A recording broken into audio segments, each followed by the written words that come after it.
Assalaamu calaykum daawade magacaygu waa Dr. Cabdiqani maanta muuqaalkeena waxaan ku soo jeedin doonaa qayb saddexaad ee barnaamijkeennii arbacaalaha ahaa ee ma ogtahay daawade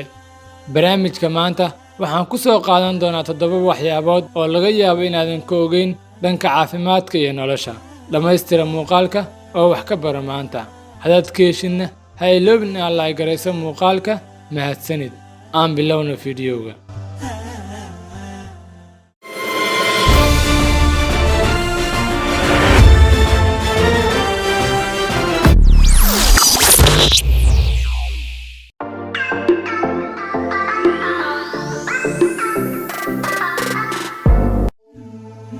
ma ogtahay daawade in jirkaaga ay ku jiraan wax ka badan 39 trilyan oo unugyo bakteeriya ah qaarkoodna adiga muhiim ku yihiin sida kuwa kaa difaaca gaaska caloosha inuu dhaawac kuu geysto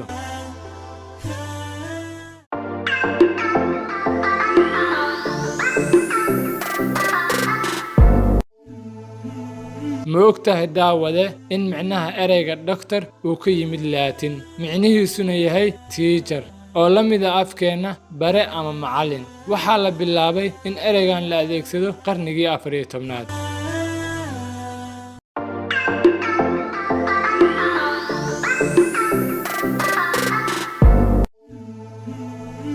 ma ogtahay daawade celcelis ahaan dadka dhalinyarada ah neefta ay qaataan maalinkii in ay tahay wax ka badan 20,000 oo neefsasho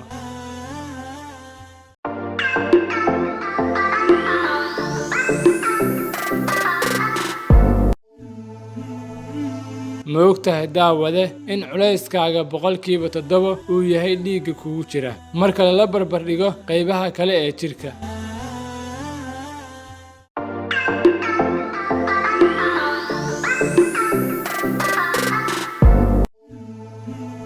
ma ogtahay daawade in dumarku ka wadna garaacis badan yahay marka la barbar dhigo ragga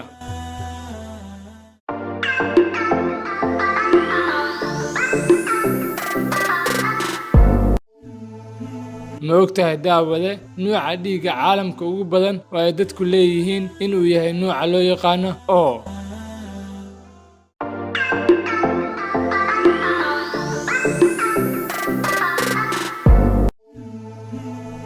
ma ogtahay daawade in anyuxu noolaan karo 120 maalin sida unugyada dhiigga cascas ee jirkeenna ku jira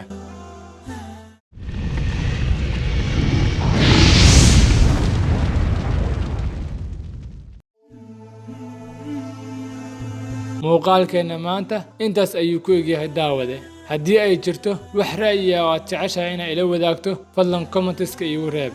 haddii muuqaalka aad wax ka faa'iidayna asxaabtaada u gudbi ayagana ha kula faa'iidaane adigoo laag saaraysid muuqaalka mahadsanid wabilaahi tawfiiq iyo muuqaalka xiga